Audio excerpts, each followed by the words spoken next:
Olá, queridos. Eu vim aqui falar sobre casamento em meio à pandemia, né? Segundo dados estatísticos, aumentou em 40% a denúncia de abuso e violência doméstica aqui no Brasil, a ponto da ministra Damares criar um aplicativo para que haja esse tipo de denúncia dentro de casa. E o que se percebeu na China é que após o isolamento social houve um aumento significativo de 40% no número de divórcios. Então, o que o casal está vivendo, né? Como ele está lidando com esse isolamento social? Duas pessoas que estão passando por situações de crise, de perdas, de muita frustração, né, situações que ninguém gostaria de estar passando, muitas incertezas, muitas frustrações. E o que eu percebo é que o casal, antes de começar quando chega um caso, já vê violência doméstica ou um divórcio pós isolamento social, já existia, antes mesmo de começar o isolamento, alguma crise nesse casal, né? Alguma desconexão. Eu percebo que com a pandemia, tudo aquilo que já existia, ou seja, que o casal é vivenciando no seu dia a dia, colocando, empurrando para debaixo do tapete, situações que não se resolviam, né? Desconexões que não faziam por onde voltar a se conectar, discutir, com medo muitas vezes de discutir relação. Então, hoje em dia, debaixo do mesmo teto, né, nesse isolamento, não tem para onde fugir, né? O casal, os cônjuges estão cara a cara um com o outro, né? E estão tendo que lidar com aquilo que foi empurrado por debaixo do tapete. Então, assim, não tem mais escape. Antigamente, antes do isolamento, tinha como o casal sair, né? Um dos cônjuges sair, ou então trabalhar muito, né? Muitos buscavam até relacionamento extraconjugal, que também não deixa de ser uma forma de resolver uma crise conjugal, né? Então, assim, como é que, didaticamente falando, eu vou falar de três tipos de casais, para vocês entenderem um pouco melhor o, o nível de cada casal, né? Tem um casal disfuncional, que é aquele casal que vinha bem, e num determinado momento, por alguma circunstância, alguma situação que tenha aparecido na sua vida, houve uma desconexão, né? E eles continuaram no seu casamento desconectados, um distante do outro. Então, esse seria o casal disfuncional. Ele funcionava até um certo ponto e de uma hora para outra eles passaram a não mais funcionar e sim se tornarem disfuncional. Outro tipo de casal é o casal tóxico. Geralmente, esse casal já passou pela disfuncionalidade, ou seja, houve desconexão, continuaram, não resolveram, não buscaram uma ajuda e continuar da mesma forma até chegar ao ponto de um dos cônjuges adoecerem, ou até mesmo um dos filhos. Porque um casal vivendo uma relação doentia adoece todo o entorno. Um casal tóxico intoxica todos aqueles que estão próximos a ele, né? Então, esse seria um caso mais avançado, né? Um caso mais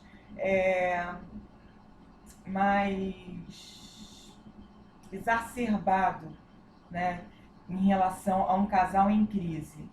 E o relacionamento abusivo, que é uma outra configuração de relacionamento. Ele pode passar, ele deixa de ser um casal tóxico, né, que passou pela disfuncionalidade, mas ele é diferente de outros relacionamentos porque configura nessa relação uma situação de dominância e submissão, onde um tem um poder e o outro se submete. Um controla o outro querendo, um querendo obter todo o controle de um relacionamento. E esse relacionamento abusivo, ele pode se tornar também, pode ter violência doméstica. Não só no relacionamento abusivo, mas também pode ocorrer no casamento tóxico e em algum dado momento no relacionamento disfuncional, no casal disfuncional. Então, como eu já estava falando, o que eu tenho observado nesse isolamento, não só a nível de casais, como individualmente, que essa situação veio para potencializar algo já pré-existente. Aumentou o número de pessoas deprimidas, ou seja, pessoas que já tinham situações de depressão que recaíram ou aumentaram o nível da depressão. Né? Pessoas que já eram ansiosas, hoje em dia estão entrando em pânico, em meio a essa crise que muitas vezes não está sabendo lidar com ela. E que eu vejo com relação aos casais que esse momento é um momento de um ter parceria com o outro. Como é que se rompe uma crise de uma maneira saudável? É a família se unindo, é o casal se unindo, né? Virando uma equipe. Né? A necessidade hoje em dia de perdoar um ao outro, né? De ter empatia, de tentar se colocar no lugar do outro, respeitar a dor do outro. Né? Todos estão sofrendo de alguma forma, uns de forma mais potencializadas e outros menos, mas todos estão vivendo momentos de grandes desafios.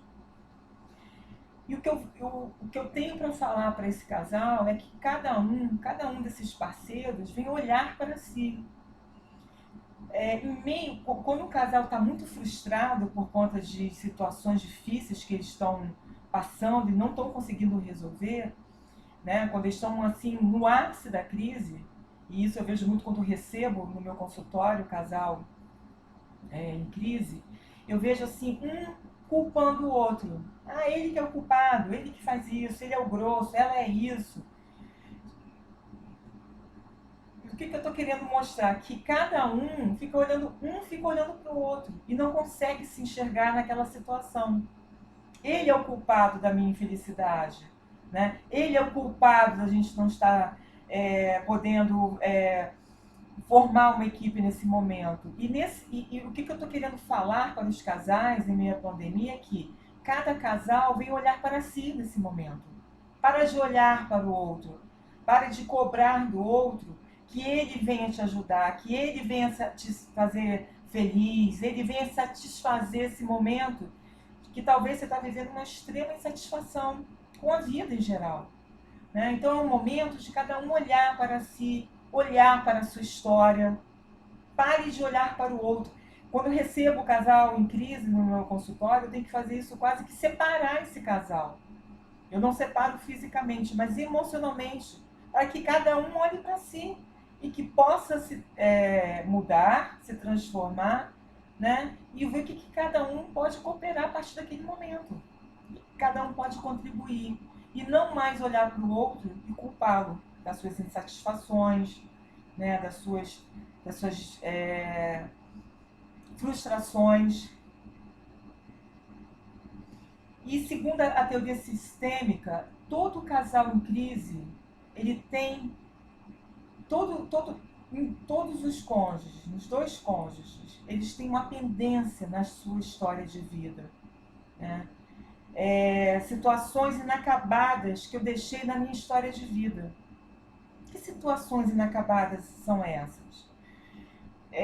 80% da escolha dos parceiros ela é feita muito mais a nível inconsciente do que consciente. Ou seja, as questões minhas que eu trago da minha história, situações inacabadas que eu trago na bagagem, né? Na minha bagagem, vai influenciar na escolha desse parceiro. E a escolha é sempre perfeita. Eu vejo os casais como eles se complementam nas suas diferenças. Né? Um que um tem, o outro não tem. É nessa complementaridade que um casal se forma. Só que depois que eles se escolhem na complementaridade, eles querem igualdade, que um seja igual ao outro. E isso nunca vai acontecer. E esse 80% da escolha inconsciente tem a ver com meus traumas, com situações que eu vivenciei na minha vida que eu não me fechei, mágoas, frustrações que eu trago da minha família de origem, pai, mãe, irmãos. Então, é como se a mente buscasse hoje, no presente, atualizar situações numa tentativa de resolvê-las, né? Porque aquilo que está não resolvido dentro de nós, aquilo se torna conflito, aquilo fica em ebulição dentro da gente. E com certeza isso vai influenciar na escolha dos nossos cônjuges. E outra coisa também que influencia nessa escolha são as idealizações. Os casais, o noivo, a noiva, o namorado, a namorada, fica um jogando para o outro, idealizando aquilo. Ah, esse homem é perfeito, essa mulher é perfeita. Primeiro, não existe ninguém perfeito na face da terra. Aí, ele vai ser, vai me trazer felicidade, ele vai fazer com que eu tenha tudo aquilo que eu não tive na minha vida. Grande ilusão. Né? É como se pessoas pela metade, né, vieram das suas histórias de vidas pela metade, porque não conseguiram se formar de forma inteiramente se formar na sua identidade, né, como pessoa. É como se quisesse uma outra metade para poder suprir aquilo que não foi suprido ao longo da sua história. E o que acontece? Uma grande frustração e decepção. Porque num casal é necessário existir duas pessoas inteiras para que 1 mais 1 seja muito mais que 2, que é o casamento. Né? Então eu vejo assim pessoas muito demandando, precisando, com vazios, lacunas da sua história, do seu passado, achando que o outro vai suprir. Né? E isso não vai acontecer. Isso é uma grande idealização, uma idealização irreal. Né? E depois que a pessoa se casa, ela cai nessa realidade e percebe, né, o quanto que se frustra, né? Ela se depara com a realidade. E aí, quando cai na realidade e nos frustramos culpando o outro, tá vendo? Você me prometeu isso e não está fazendo. Você era dessa forma e agora não é mais. Né? Então, assim, aí começa um acusando o outro. Então, repetimos temas, situações, relacionamentos do nosso passado que não foram resolvidos nos nossos casamentos. São duas pessoas que vêm adoecidas de suas histórias de vidas, que irão formar um casal tóxico. Para se formar um casal saudável, é necessário que tenha duas pessoas saudáveis, né? Duas pessoas plenas e que possam convidar o outro, venha comigo, venha até a mim para curtir essa felicidade, esse prazer que eu tenho de viver, né? de querer construir algo real. Né? Então, assim, duas pessoas adoecidas se tornam um casal que vai adoecer todas as pessoas que estão ao seu redor. Inclusive, 99% dos casos de filhos sintomáticos têm a ver com crise no casamento dos pais. É como se cada um saísse da sua família achando que a sua família está te devendo. Ou então que você é culpado de algo que aconteceu lá na tua história. E você vai para os outros relacionamentos da tua vida, ou cobrando de outras pessoas, né, como se elas estivessem devendo a você algum favor, elas têm que fazer algo por você, e a gente cobra isso do cônjuge, né? E muitas vezes a gente passa isso para o filho, quando não é satisfeito, e na maioria das vezes não há satisfação. A gente cobra dos filhos esse: você está me devendo, eu dei minha vida por você, agora você me deve. Ou então saímos culpados. Né? É muito comum numa relação de abuso, relacionamentos abusivos, que existe o abusador e a vítima. E essa vítima, o abusador faz com que essa vítima se sinta culpada daquele relacionamento que não está bem. Mas ela se sente culpada porque ela vem culpada. Ela vem se sentindo culpada ao longo da sua história de vida. E geralmente essas vítimas, né, que vivem relacionamentos abusivos também viveram relacionamentos abusivos na sua infância e adolescência. Então, assim, é quase que um encaixe perfeito, um abusador com uma vítima. É como se ela emocionalmente ainda fosse aquela criança, a vítima, aquela criança vítima que foi vitimizada na sua infância. E muitos casais acabam repetindo o casamento dos seus pais por falta de autonomia. O que eu tenho visto na maioria das vezes, né, que eu atendo casais, é que automaticamente, ou seja, sem autonomia, os parceiros repetem situações que talvez nunca quisessem jamais revivê-las, que viram no casamento dos seus pais. Né? É uma repetição quase que inconsciente. E que, ao decorrer da terapia, percebem, né, o quanto que estavam reproduzindo comportamentos doentios que presenciaram ao longo do casamento dos seus pais. Então, assim, quando uma dificuldade, uma falta de autonomia de escolher aquilo que eu vou levar para o meu casamento e aquilo que eu não vou levar. Aquilo que é saudável eu vou levar e aquilo que é doentio eu não vou levar. E eu vejo os casais, né, com essa sem autonomia. Essa vivência, toda criança precisa se sentir cuidada. E isso, toda essa falta, esse déficit, a gente vai ver, tem a ver lá, aconteceu na nossa infância. Que toda criança precisa se sentir cuidada e amada. Sentir que pertence a alguém. Eu sou dessa família, eu sou amada por essa família. E é justamente essa vivência de confiança, né, de que sou amada, que vai dar condições de construir vínculos afetivos no futuro. Poder confiar e se entregar nos relacionamentos da vida. Quando eu não consigo me entregar num relacionamento hoje, ou confiar em uma pessoa, isso eu trago da minha história de vida. Porque se eu não pude confiar no meu pai e na minha mãe, que foram aqueles que me colocaram no mundo, em quem que eu vou poder confiar? Né? Então são situações que pessoas vivenciaram lá, faltas na sua infância.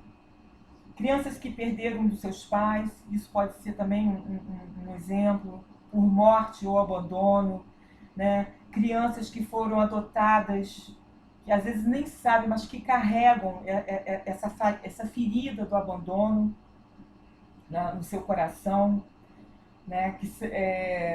Crianças que são desconfiadas, que têm muito medo, e isso acaba sendo levado para outras relações, né?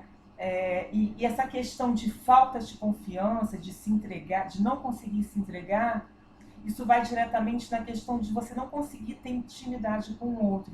E isso é fundamental para se formar um casal saudável, para se ter um casamento saudável, é a questão da intimidade.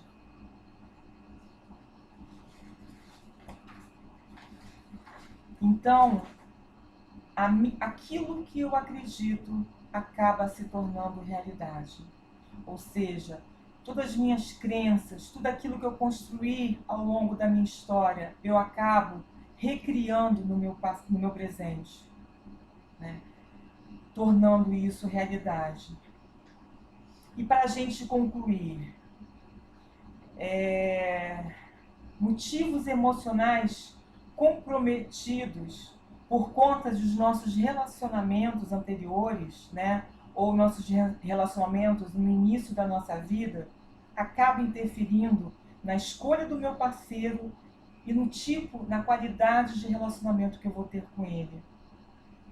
É como se entrasse numa sociedade onde o outro já entra devendo, já entra me devendo. Eu vejo isso, é muito comum quando forma uma sociedade, um entra com dinheiro e o outro entra com trabalho. Então, um acha que o outro está devendo. Você o que está trabalhando. Você tem que trabalhar, porque só dinheiro não é nada, né? Não é tudo na sociedade. E o outro que entra dinheiro. Com dinheiro, fala para o outro. Fala não, implicitamente. Você só entrou com trabalho. Dinheiro mesmo, que é o mais pesado, você não entrou. Então, a mesma coisa acontece quando um casal se une com pendências no seu passado, na sua história de vida. É preciso fazer as pazes com o meu passado, né? É preciso apaziguar esses conflitos e sentimentos que eu carrego ao longo da minha vida, né? E às vezes esses sentimentos, né, eles ficam em ebulição dentro da gente e respingando nos nossos relacionamentos hoje, né? E que foram carregados ao longo da vida. E nesse momento, eu te convido, nesse momento de pandemia, a olhar para si, olhar para a sua história de vida e ver que a dor ou conflito que você está vivendo hoje, ele não é de hoje, é algo de longa data.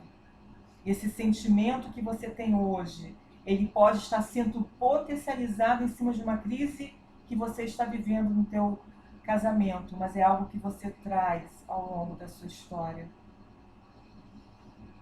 Para olhar e cobrar do outro, né? Ao invés de ter esse olhar, não, você me deve, você é o culpado, né? É o momento de olhar para si e também não se culpar. Eu que sou culpada, porque assim, ou a gente é o extremo de culpar o outro ou me culpar, né? Mas olhar para a minha história de vida, né? E me desafiar a mudar. O que eu preciso reparar na minha história? O que eu preciso apaziguar dentro de mim? Quais situações que eu carrego e que até hoje eu não consigo resolver? Quem que eu preciso perdoar do meu passado? Perdão é o melhor remédio para que se tenha relacionamentos saudáveis. Pessoas que viveram situações difíceis, traumáticas na sua vida, quando eram crianças ou adolescentes, não perdoaram, continuam ao longo da sua vida com a mesma idade emocional que ela tinha naquele momento do evento. Então, a necessidade de perdoar, de reparar, né? Então, esse desafio que eu trago para vocês, olhe para si, faça as pazes com o teu passado, para de olhar para o outro. Um casamento bem-sucedido é caracterizado por um espaço para as individualidades. Ou seja, num casamento, um bom casamento precisa, cada parceiro precisa ter a sua própria individualidade e, ao mesmo tempo, com objetivos em comum. E eu tenho visto o quanto que em meio a essa pandemia e em meio ao isolamento, o quanto que essa individualidade está sendo tá tendo dificuldades de preservar essa individualidade. Então, que você preserve isso em meio a esse isolamento, né? No mesmo apartamento, na mesma casa, cada um, né, tendo sua rotina em conjunto, mas também individualmente, né? Cada um continuar com a sua vida da maneira que for possível e não ficar cobrando e querendo ter uma vida o tempo todo juntos, porque isso, quando você abraça uma pessoa, isso é muito gostoso, né? O afago, o carinho. Mas ficar o tempo todo abraçado, isso vai incomodar e você vai querer sair um pouco de perto, até para poder respirar. Então, que você faça isso com relação ao teu casamento, né? Em meio a essa pandemia.